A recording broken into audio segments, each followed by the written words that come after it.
me just share the screen.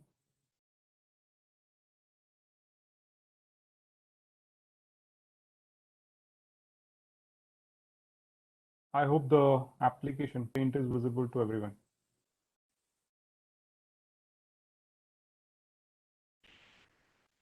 So let's understand what is the structure, and immediately we will start writing program for this data type. Okay. So now when we declare a int, what is a variable? Or variable is the one in which we can store some data. So let's say I'm creating a int. If I say I, then I'll be able, let's say I've stored 1. Now there is a requirement that you have. The requirement is like let's say you want to store numbers between all the numbers starting from 1 up to 10. Then there are two approaches in which you can store these 10 numbers. The first approach is you can declare 10 variables. Let's say I1, then I2, and then I3, and similarly up to 10 numbers, right?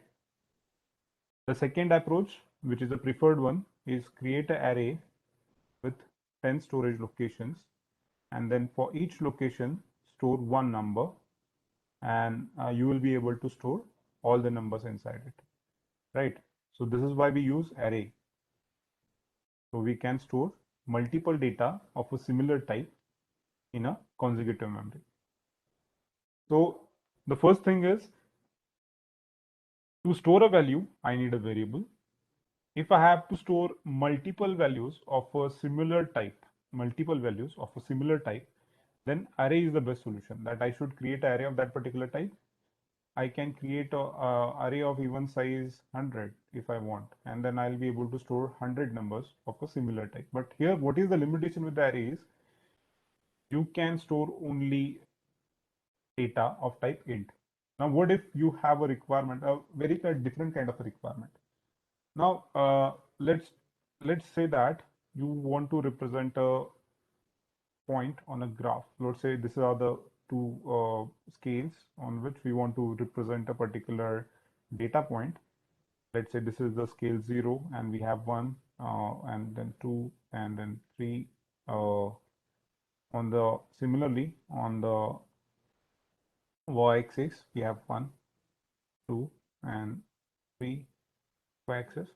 And let's say I want to represent 2, 1. So what I can say is I'll mark it as here. Let's say this is the point that I want to represent. Let's say this is the P1. And then again there is a point, let's say P2, that I want to represent, which is at 3, 3, right? This is point P2. Now to represent this point, they both are numbers. So still I can say that I'll create a group of data. I'll say int point, and I'll create this point with the two locations. In the 0th, I may keep the value of x, and in the first position, I may keep the value of I, let's say 3, 3. So this is the point number 2 that I'm creating. So I'll call this as point 2, and I may again create an array for point 1. Let's say point 1, and again it is of two locations. In the 0th location, you may keep x, and in the first location, you may keep y. Let's say the value could be 2 and 1. Okay. Now this is possible with the array, that you are storing similar type of a data and grouped together with some meaningful information. And now you can model this computer logic as per your requirement. Like even if I want to, let's say, store some other information, my voice is low. Is my voice low, or am I audible clearly? You? So I guess if anybody is having a issue with the voice, please check the settings at your end. I think my voice settings are a bit fine. Okay.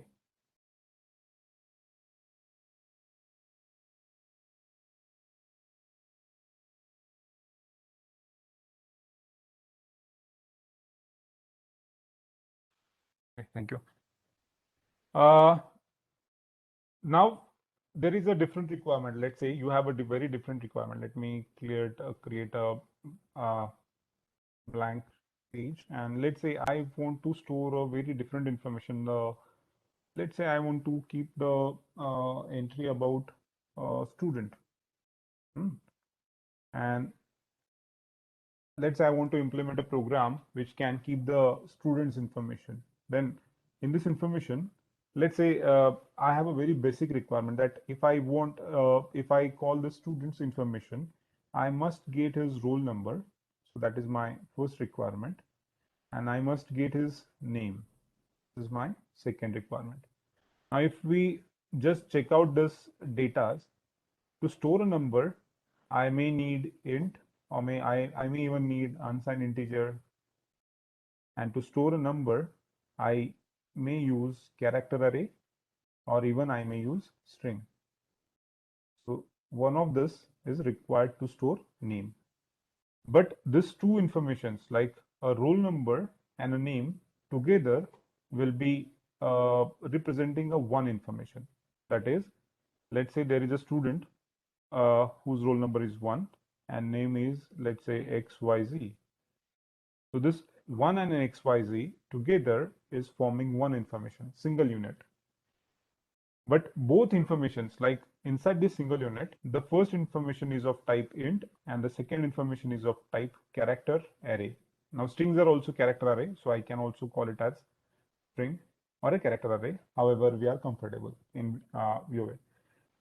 So if I need this kind of information to be stored and represented as a single entity, so when I am representing this entire box as a single entity, then by default there is no built-in data type which can represent this information, two different data types as in a single entity. Okay, so let's say you have another requirement, like you want to store a number, you want to store a group of numbers, that is array of numbers, and then you want to store character information. Let's call it as info, and character type of information. And again you have another requirement which is string information, string based info, as info.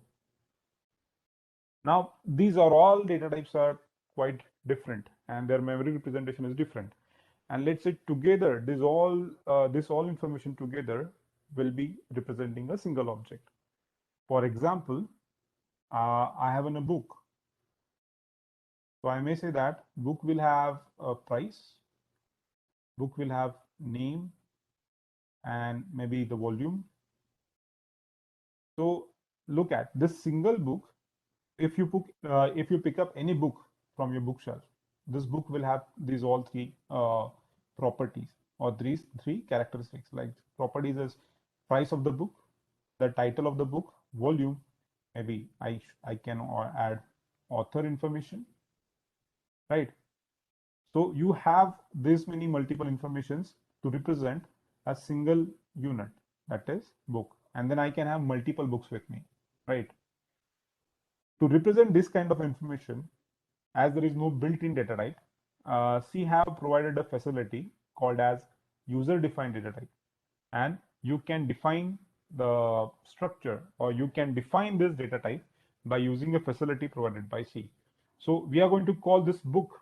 This book is not available as a default data type in C, or this student is not available as a default in C. What I mean by default or predefined is the correct word. What I mean by predefined, integer, if I directly write a word int and then I do not need to tell system or a computer that what I really mean by int. So it is already been programmed in the computer, or it is already been defined by the computer or the C language. It is already been defined by the C language. So what do you mean by int? So we call it as predefined. Whereas if I simply write word student, and let's say I need the object name as S1. So first of all, computer will not understand what you mean by the student keyword. So computer can't recognize the student keyword, right? So it is not defined in the system by default, or it is not predefined. So int is predefined, student is not predefined. So student, of course, need to be defined by programmer. Is it clear what is predefined and what is not predefined? Are you with me? Great. Thank you. So let's immediately proceed with the another slide, another blank page. Thank you. I hope nobody have a doubt. Now, if I simply in the C program, I'll say I need a student. I want to create something called as a student, and the student should have a number, or let's say this student should represent a roll number. So we know that, okay, now to represent a roll number, which is a number or a unit quantity, I can use a predefined data type of C. So student is not defined, but in C, we have something called as int, which can store a number. So I'll use int inside the student type. Then let's say I want to store a name. So I know that the student is not defined, but inside the student, I have a name, and C have defined character data type, which can hold multiple characters, alphabets. I can also use string. So here for this line, I have an option of using either character array or even also using string. Right now, I'll proceed with character array for the sake of understanding. Okay. Now, if I put a closing bracket and a semicolon to end this statement, so this is called as user defined data type. This student becomes a user defined data type. Student with two informations, that is roll number and name. And we are using again a predefined information data types like int and character to represent this information. Now in the program, if you simply write student, this is for the C language, it is just like writing X, Y, Z or any other random things, A, B, C. So this really doesn't have any meaning. These all three things like student, for us, we know that student is a standard dictionary word. But for the computer, this is just a bunch of characters, bunch of alphabets coming together like X, Y, Z or ABC. The computer really do not understand what you mean by student. So what we have to tell computer is that this is what I want to create. This is the data type that I want to create. And C has created a facility using which we can tell C language, or we can tell the computer that, okay, this student data type is not defined by C language, but I want to define it. So please allow me. So how we tell the computer that you want to create a user-defined data type? We write it as struct. Struct is the keyword which we can use to define a user-defined data type. So I'll write struct. Then the name that I want to create, student, followed by the definition that we just created. Integer, roll number, let's say character, name, let's say 5, then put a semicolon. Now computer understands that, okay, user is trying to create a data type whose name is student. User is trying to create a data type, or the programmer is trying to create a data type whose this data type have a name called as student. And the student, in turn, inside the student, you have two values. First value is roll number and the second value is name. Also, the first value is of type integer and the second value is of type character array. So this is what we are telling to the computer. If we write struct student and between the opening and closing curly bracket, whatever we write, so this statement, this code will tell the computer that user, the programmer, the application coder or the C coder is intending to create a user-defined data type called as student, and the student holds two informations inside it. Any doubt up to this? Any doubt up to this? Are we clear with the concept? So anyone have a doubt, or we are all clear with the concept? What is user defined data type? Great. Now let's immediately switch to the programming side. So now we understand that there is an information called as student, which is not generally available in the system, or we can even create a book, and the book is also not a standard data type, but we can create it with the facility called as struct. Now let's check out the programming side of this user defined data type. So let me stop the screen share and let me share code blocks. Give me 1 second. I haven't started the code blocks. Just give me a minute, please.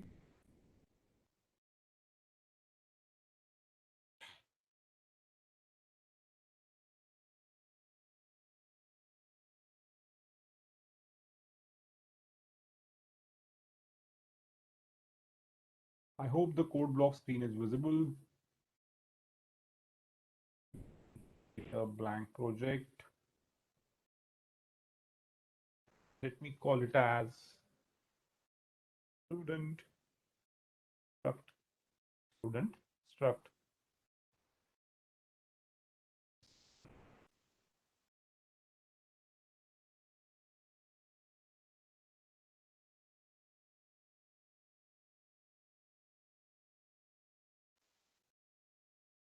This is IT stuff. Sorry.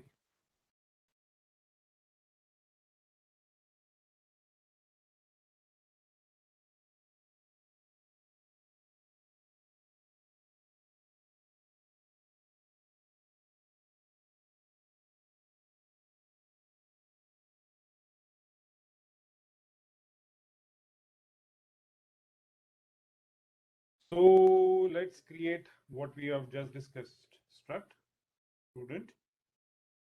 And now inside this, I need two informations. That is, one is roll number, and then is second is character array.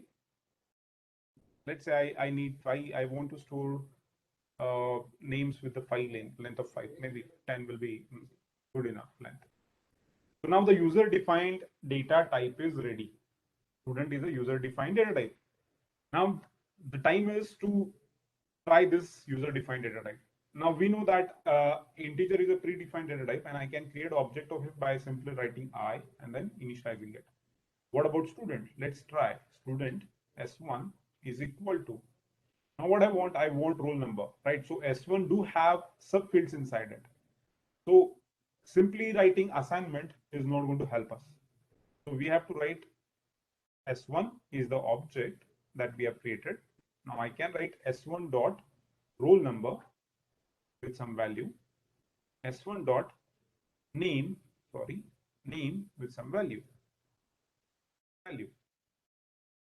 But still, the computer have now C, because of C's syntactic style, or C's grammar rules.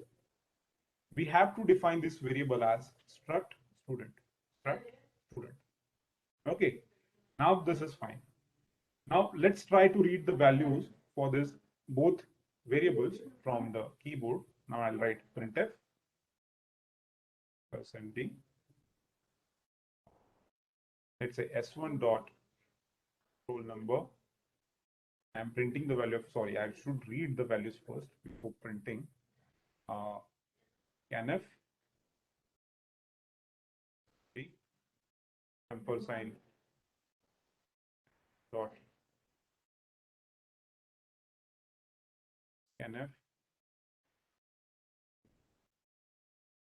and we know that this is the array. So let me make use of a string type to read the values.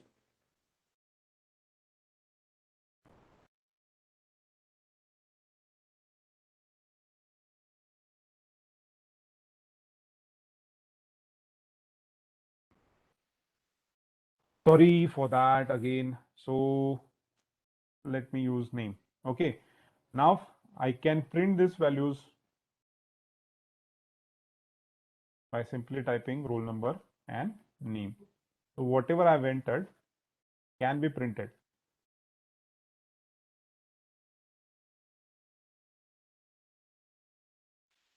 Or I simply should write here as please enter roll number. Okay, and there after this printf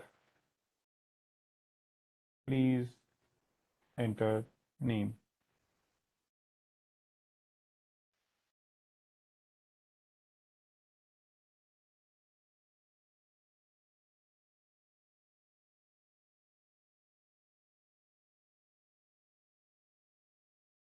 Okay, now let's try to run this program. Let's try to run this program.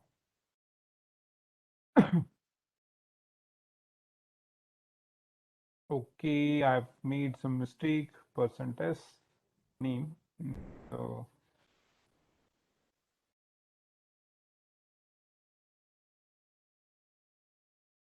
yeah, include it. Sorry.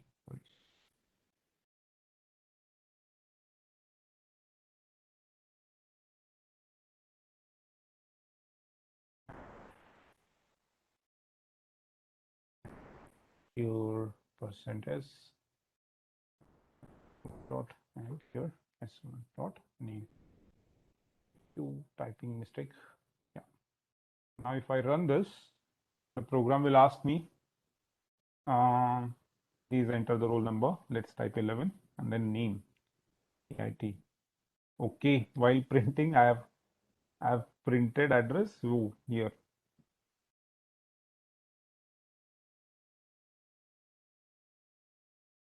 s1 dot name and s1 dot name and okay. Please enter roll number 1 or the name KIT. Okay, I'm printing s1 dot name %d %s.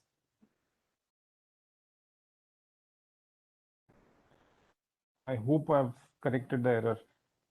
So 1 KIT. This is how I can initialize a object of a structure. Now this is the one style of creating it. There is other style, struct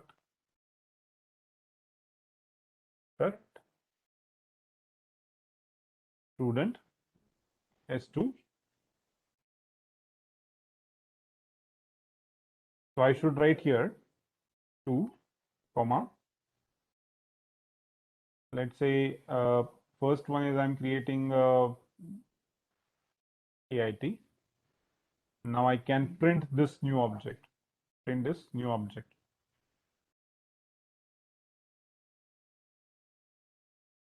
Let's print s2, and then let's type 2KIT, 2KIT. Okay, I should, let's apply proper line spacings.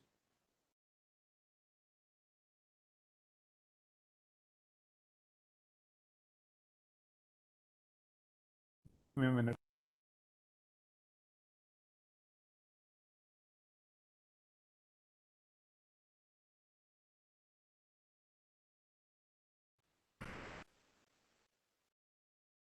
So hopefully this will work. Let's say 1 Kolhapur and 2 KIT. Now we have two objects. One is been entered by the user and one is hard coded while, or one is hard initialized while creating the object itself. Output window is not visible. Okay, output window is not visible. It should be immediately after this. Let me stop this.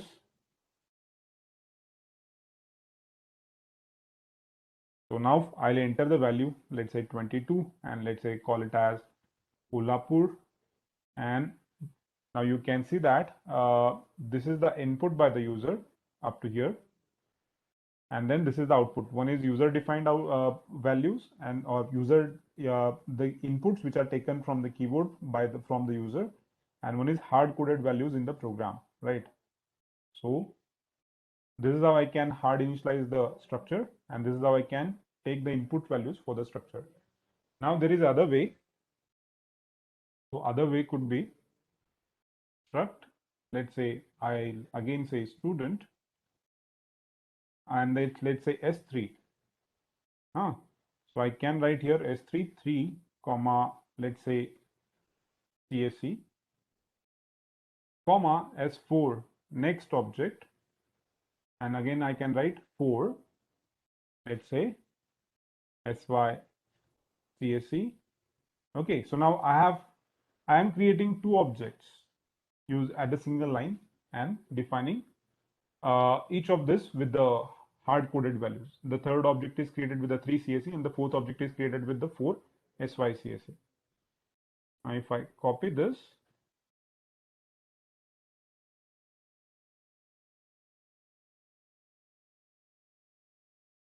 I should say S3, S3.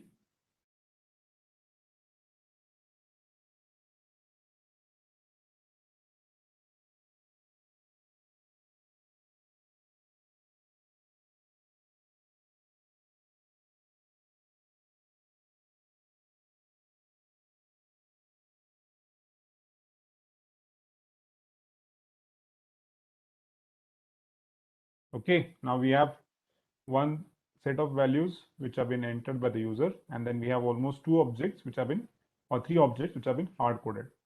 So this is the style one style. Now there is one more way of creating this. Let's say S5. Now I am again creating the variable of a structure while declaring the structure itself. So I'll say S5. So now if I want to read the values for S5, if I want to read the values of S5, I can repeat this code. I can repeat this code. So here before printing this, I'll type values entered for S1 is equal to, or let's say roll number entered by user for S1, and I can add one more information, this name entered by user for S1 is equal to. Okay, so on this similar basis, I'll again repeat this code. So this is I'm doing for the S1, and we know that if I have repeated code, I should make use of a function, but here we are focusing on structure, so I'll, rather than writing function, I'll just copy paste the code and we'll work on that. So I have a new object called as S5. Okay, so what I can do is enter roll number, then again I'm, instead of using S1, I'll simply use here S5. So now I am using the object or the variable which is declared along with the definition of a structure. So let me stop this and compile and run again. Okay, return 0. I've missed semicolon. Yes.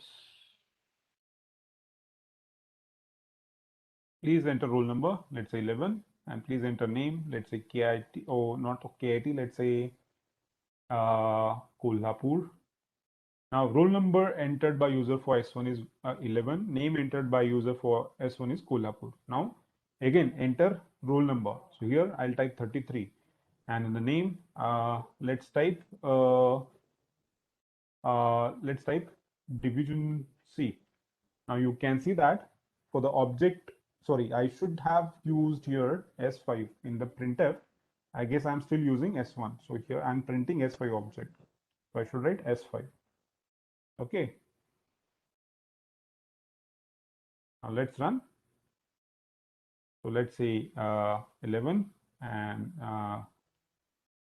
Kolhapur, and then here roll number 33, and let's say division C. Now here you can see that the S5 is printing. Okay, so this is another way of creating object. Like we can create the object in the main method. We can initialize it using the scanf statement. So we can hard code initialize the objects. We can define multiple variables of the structure and initialize them in the hard code way. Or we can just simply keep multiple variables and then initialize using the printf and scanf. Now this is the variable which is declared instantaneously after creating the structure.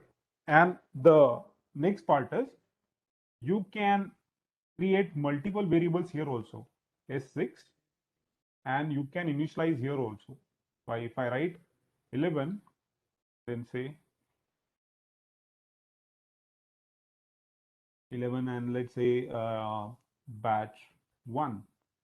And now I can print this S6 in the program. So if I have to print S6 in the program, I'll simply just copy paste these lines and entered by username. So roll number for and name for should be the correct wording. Name for, of course, is S6 and S6. So if I say S6 and S6. Now if I, let me stop this. Let's type 22 and let's type Kolhapur. And this is for 44. Say SYCSE. So here you can see that S6 is also printed with the values 11 and batch 1, which is hard coded while declaring the S6 right here. So we are declaring the hard coded value and we are also printing it here.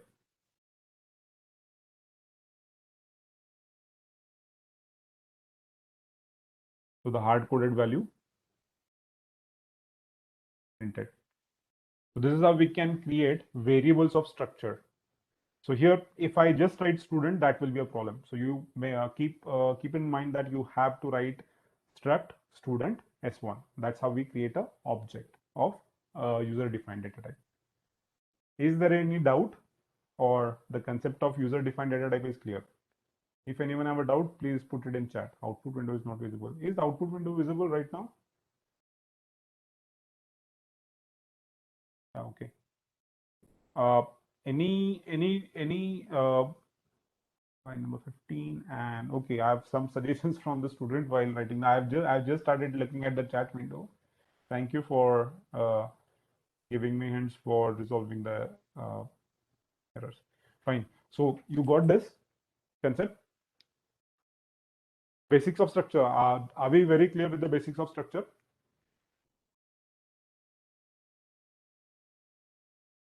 Anyone have a doubt on basics of structure? Great. Oh, there is chat. No, thank you. No doubt. So immediately there is a there is a function required as we proceed with the data structures. We need to manage the memory of a computer. So let's learn how to manage the memory of a computer. So let's switch to the paint screen on which I have to explain you why there is a memory management requirement. Okay. So let me go to the screen of paint.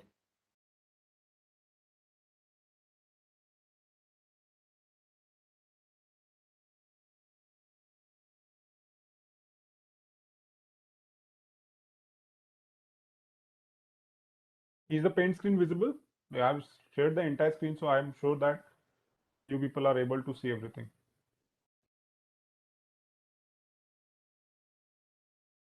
So when we create a variable in the program, let me create a program here, or let me simply create a, it's, please allow me to just remove everything from this. Let me delete this add story, or maybe I need to share it with you people. Simply let's create another blank project. Let's call it as basics of memory. So I'll call basic of memory management.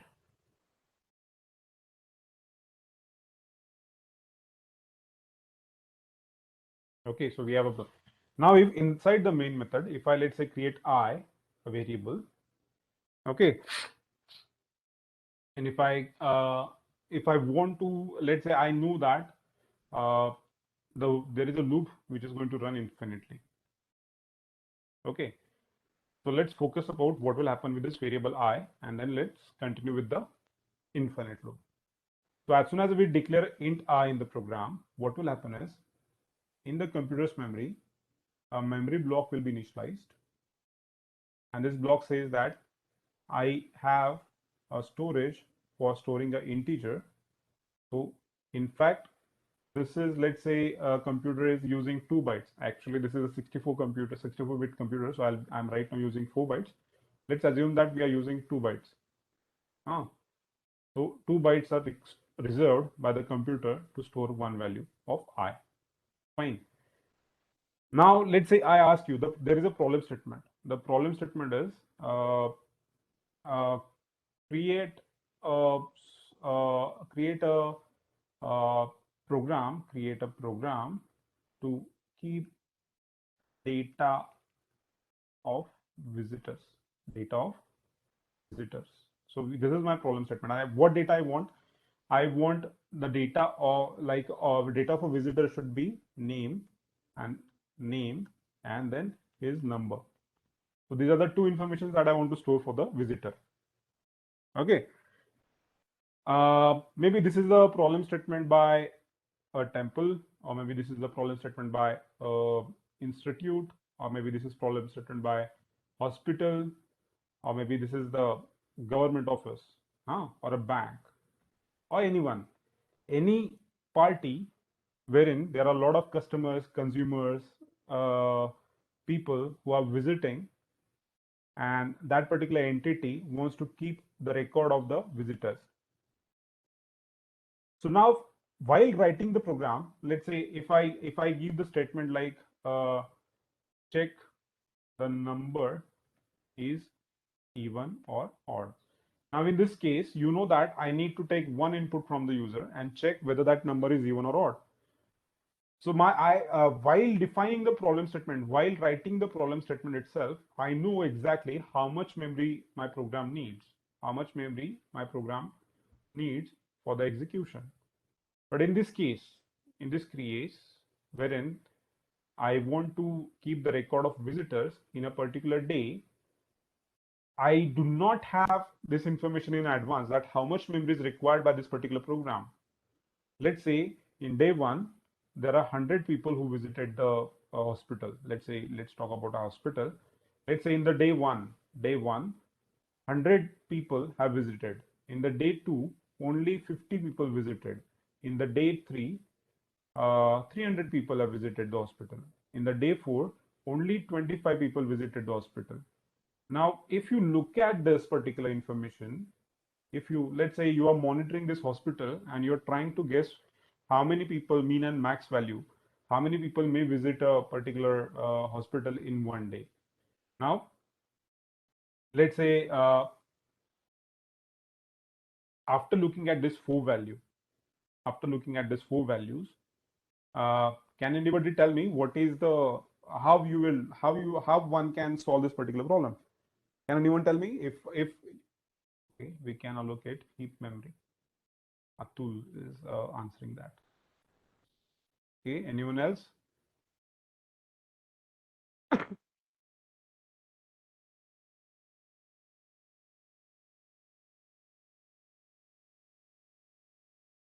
Anyone else? Oh, how we can use nested structure is the question.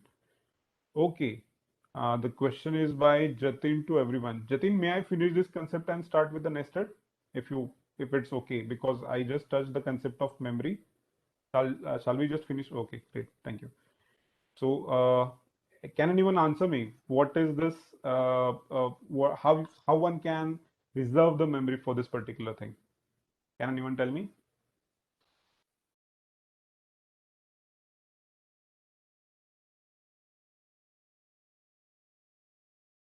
Allocate a heap memory. I am sure that you people don't know what is a heap. So heap is one of the data structure that we will study maybe in the unit numbers 5 and 6, or even in the 3 when the sorting technique starts.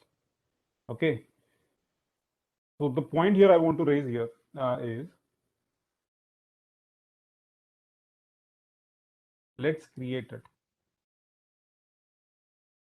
Let's create the program and let's understand what is the limitation of our default memory initialization.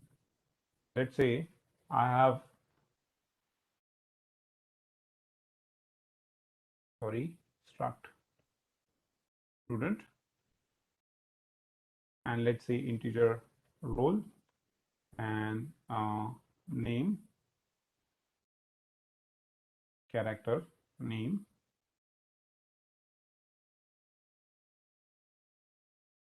And I would like to write a program which will have menu of like this. While one, that means it's going to run infinitely, of course.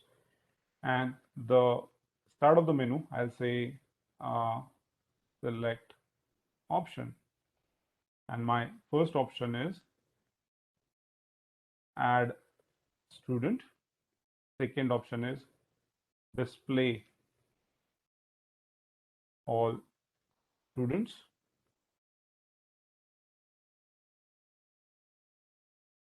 Display all students. And the third one is exit. Scanf %d. And I'll be taking choice from the users. So let's say I have a variable called as ch, and now based on this, of course, I'll switch into one of the cases. Now I have a case 1 in which I have to add a user. I should write case 2 in which I should display all the users, and I should write case 3 in which I'll exit from the program. Now in case 1, how we can initialize a student? So I'll say I'll create object struct student s1, and then you will definitely write printf, enter value for, let's say, roll number is, and you will accept that input.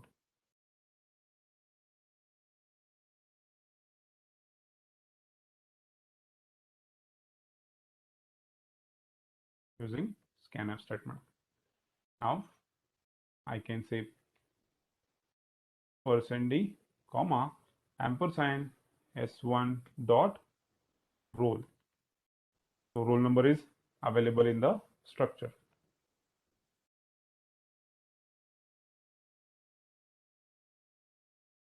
And similarly, I can do it for name. So enter value of, name for name, and let's read the name s1 dot name. So I've read the name and the roll number. Here I would like to display it. So what I'll write is I'll simply put printf statement and then %d space %s, and then I'll say s1 dot roll, comma, s1 dot name. Now if I run this program, it will just take the input and it will execute, right? It will have an option. Let me see whether I'm writing the correct things or I've made some typographical errors. Label can only be okay.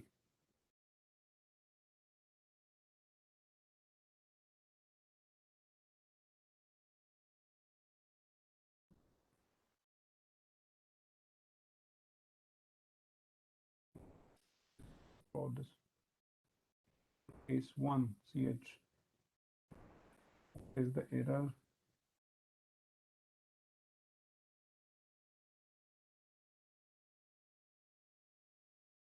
Okay.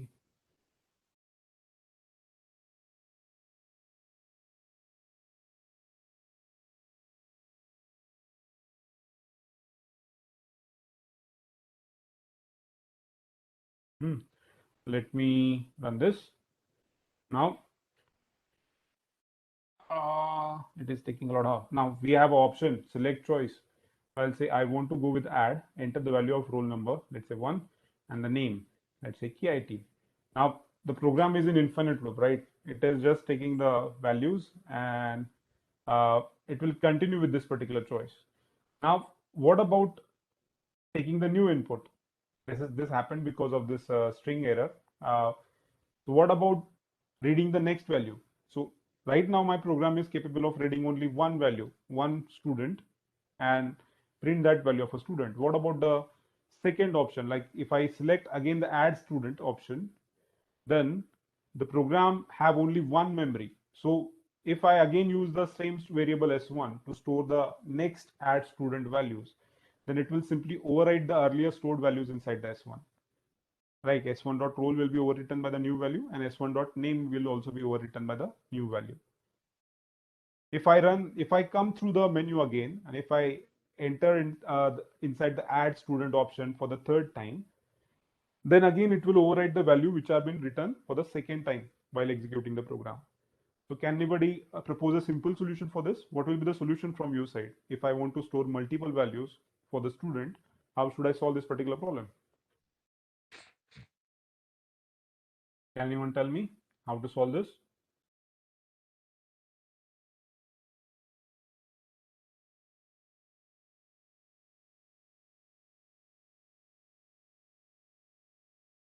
Any one of you have to solve this particular problem? If you want to read the next value and store it, what will be your options?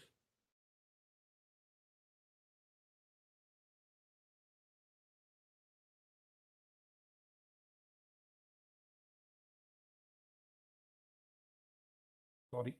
Anybody else have to solve this? How, if I want to store multiple values, how should I do it? Any one of you? Array, correct.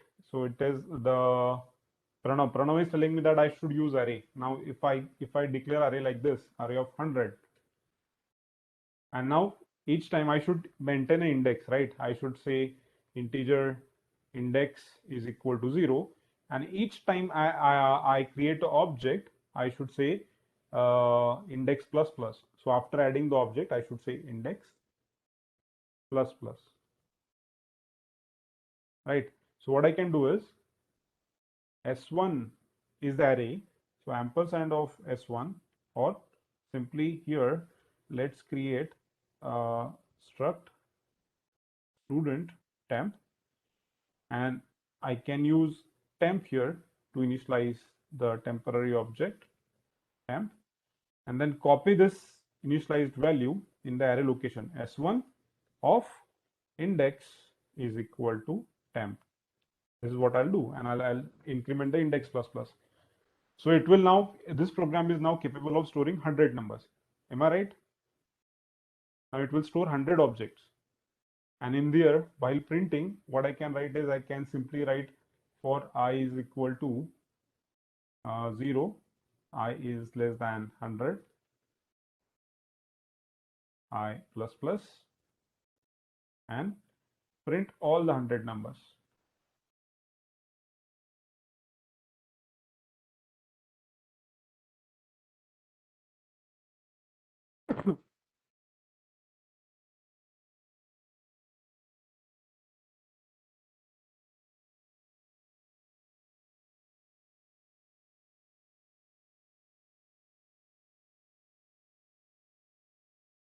Are you with me? Now this program is capable of dealing with 100 entries. So I'll be able to execute add student for the 100 numbers, and I'll be able to display all 100 students. But what if I want to enter 101 students? Can anybody tell me what you should do now? If you want to store 101 students in this program, what will be your choice? If you really want to store 101 students, how you will handle it? Anyone?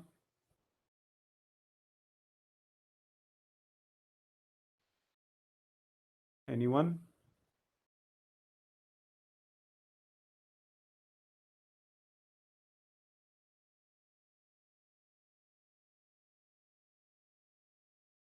So this program have a limit that it can store up to max of 100 students information. If you really want to store 101 students information, then this program is not capable. It can store only the information of 100 students. So for this, what is the drawback of this approach? Can anybody tell me? Right now we are looking at a drawback. We can get input from number of inputs. Right. So Ashish is saying that we can get a limit. Okay, so you are planning to take a limit from user, and then you will replace simply this array by set a limit. Okay, so I'll say here there is some variable called as limit, right? So this is a limit, and you will be taking this limit from the user, right? And use loop and set a limit. Yeah, so that's okay. Thank you. So you are saying this limit will be taken from the user, and you will set this limit as a value for the structure student, right? So this is what you want to do. Now, let me take this array out of it. Otherwise, what will happen is every time the while loop enters, the array will be reinitialized. Array will be reinitialized. So my array is out of while loop.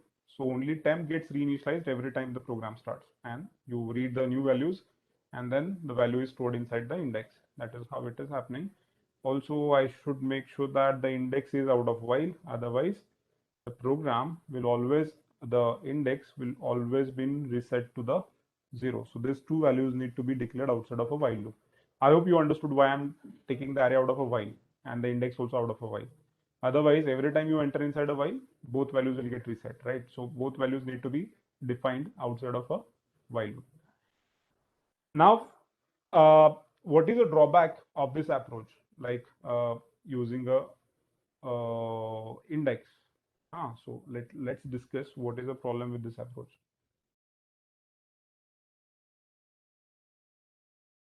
The problem with this approach is, let's say at the start of the program only you will tell that I'll be creating an array of size 100. So you are at the start of the program, you're telling that I'm going to create an array of 100 from the user, or you may type 200, or somebody may say that I'll type 1000. Ah, so what is happening is, in the lifetime of a program, let's say you actually required only 20 locations. That might be a drawback. Correct. That's a drawback. So let's say you have created array of 200 locations, and at actually running the program, user added only 20 customers. So user ended up adding only 20 customers. So what is the drawback here?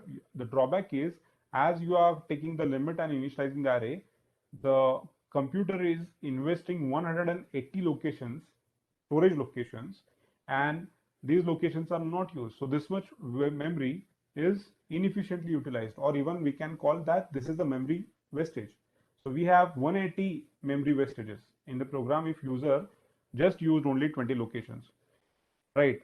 And this is the one drawback. This is the drawback number one, that if you do not use all the memory locations, then that much memory wastage will be created by the program. And what if uh, on some rainy day there is a requirement of 201 people to be stored.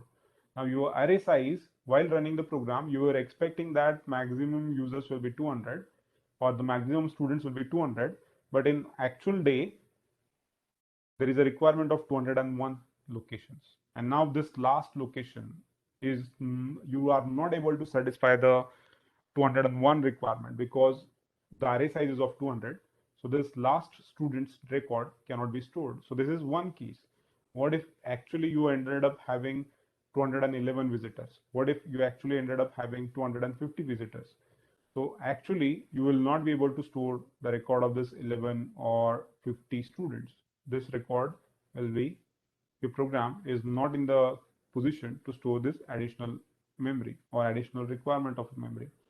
So this is the second drawback. One drawback is, if you cross the limit set by the variable, you will lose the information. This is the second drawback. And the first drawback is, if you are not going to utilize the full memory, you are at a wastage of a memory. So predefining the array size will either result into the memory wastage, or will either result into the lack of a memory, actual memory required. So these are the actually counterparts of the same situation. Defining the limit at the start of the program, end up having wastage of a memory, or end up having limitation on the memory size. So this approach is not preferred while dealing with the real-time programs. Are you with me? Are you with me? Or is there any doubt?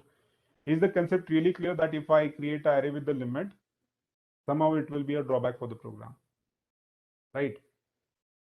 Great. Okay, so now for this we have a dynamic memory initialization option. Let's understand what is a dynamic memory initialization.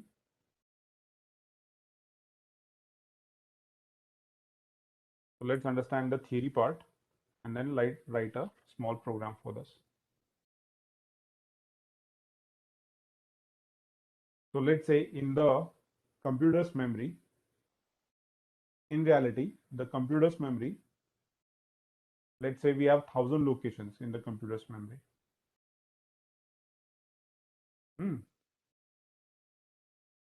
So what will happen is, let's say initially your program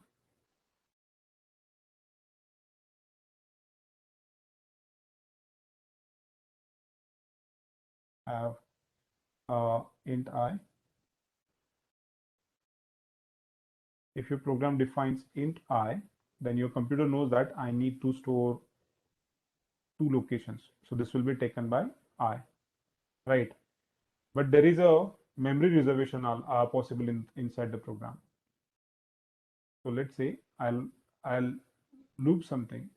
I'll call it as while1, and inside the while1, I'll write integer k. Now this while months, it is an infinite loop. This loop will be executing n number of times. And let's say let's assume this is main method. But as this integer k will be initialized and your program knows that it needs exactly 2 locations. Let's assume that it needs 2 bytes. What will happen is computer, while reserving the memory for this particular program, exactly knows that I'll be requiring only 2 locations and I'll be able to store k inside it. Okay, so it will reserve k. And it will reserve only one time. Why? What will happen is your loop starts here, you entered inside a loop, you know that you need 2 bytes, you reserved the 2 bytes on the memory, and you exited the loop. As soon as you exited the loop, this memory is no longer required. So your computer can free this. You again, as this is a while one, that is infinite, again you start at the top of the loop, and again you say that I want to redeclare key. So again computer declares or reserves the memory of 2 bytes. So even if it is a while infinite loop, you ended up having only 2 bytes of memory inside a program. Okay. Now there is a function called as memory reservation. There is a function called as memory allocation, malloc. Let's understand what this function does. So malloc functions at the runtime of a program reserves the memory on a computer. So let's say malloc function have reserved the memory on a computer's main chip. Now instead of having this integer k, what if you have this malloc as a part of a function? So let's understand what will happen if you just replace this integer k with the malloc function. So again you have while loop, an infinite while loop, which will run n number of times. And here, say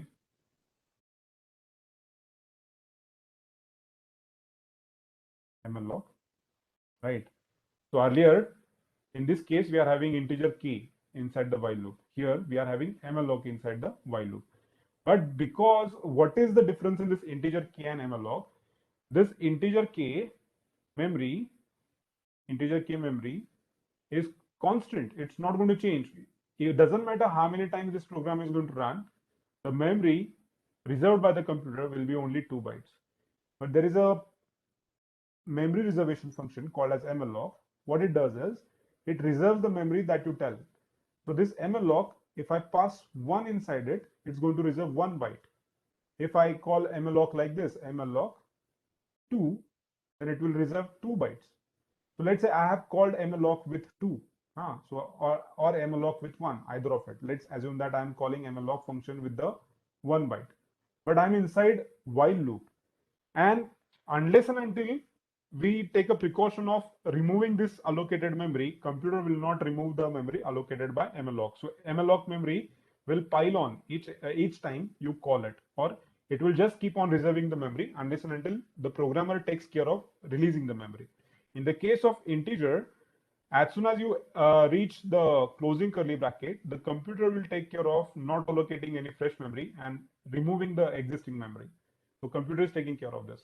In the case of mloc, you reserve the memory you want, that is I want 1 byte or a 2 byte, and computer, each time you enter inside a while loop, computer keep on allocating the memory. So let's understand what is the effect. So mloc, while 1 entered mloc, you reserved the first block. You reserved the first block here. Now again you entered inside a while loop and you said mloc 1. So reserved second block. Again you entered inside while loop and mloc executed third time. Mallocate execute fourth time. Mallocate execute n number of times. So those many number of times mloc execute, those many blocks will be reserved by the computer. Are you with me? What is the difference in defining integer k inside the while and defining mloc inside the while? So this memory allocation is actual solution that we have. Now, to store an integer, to store an int value, to store an integer value, int k, let's assume that you need 2 bytes. So if let's say my requirement is I want to store as many numbers as user entered. So if I let's say I'll reserve all the numbers entered by user and I'm not putting any limit, predefined limit, like say maximum 200 or maximum 300. I just want to keep it as 1. So what I can do is I can define a while loop like this. I can define a while loop while 1, and let's keep on reserving the memory mloc each time this while loop executes with 2 as an inside memory. So what it does, it reserves 2 bytes, and 2 bytes are, let's assume that 2 bytes are more than enough to store a number. So now this loop is capable to store as many numbers as you want because you are reserving 2 bytes each time this while loop enters. Are we okay? What is the job of mloc? Mloc reserves the memory as many times as it executes. Okay, great. So now a clean slate, let's say this is the memory and it has partitions of 1 bytes. So let's say this each partition is of 1 byte. Now if I want to store a character, I need 1 byte. Let's say I want to store an integer, I need 2 bytes. Let's say in the first location I have stored character C. In the second, these two locations are used to store one number called as 1. And again in the third location you are storing another character called as D. So how should computer travel this memory? So to read the first value, computer must read only 1 byte location because C is stored in the first byte. To read the number 1, computer must read 2 bytes in turn to read the entire number. And to read the third character, again computer needs to read only 1 byte. So computer must be intelligent enough, depending on what data you are storing, whether you are storing a character or whether you are storing an integer, depending on that, you must be able to read that much memory from the computer's memory locations. So what does mloc do? mloc, if I say m allocation 2, it will start reserving 2 blocks each time it executes. So block 1, second time it executes, it says block 2. Now it is a programmer which will tell the system that whether to read this memory one by one block by one block, or in the group of 2 blocks, or in the group of 3 blocks, or in the group of 4 blocks. That will be informed by the programmer. So let's say I am interested in storing a number. So I'm interested in storing a number. So I'm reserving 2 bytes. mloc, I should write on as a fresh statement. Okay. What I'm doing is come here, right?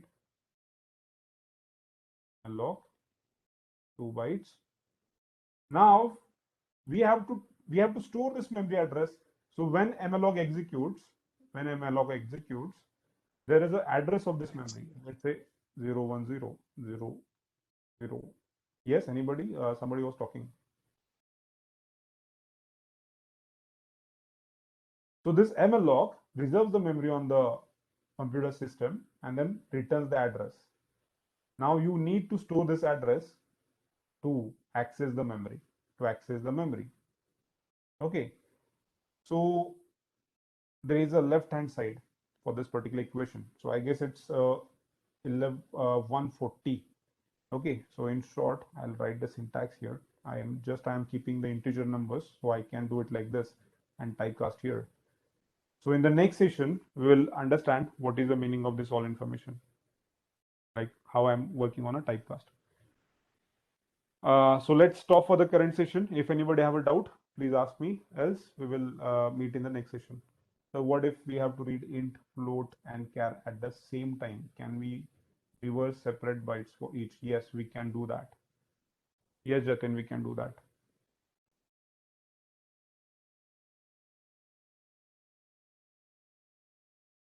So let's say I want to store one character, so 1 byte.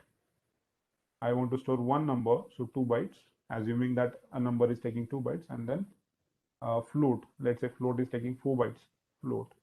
So my total memory requirement is 1 plus 2 plus 4. So my total requirement is of 7 bytes. So what I can do is I can write mlof 7. Okay, that's how I'll do it. And then I'll tell the computer that read the first location for a character, second location for as a number, second and third location as a number, and the last 4 locations as float. That is possible, that we can do it.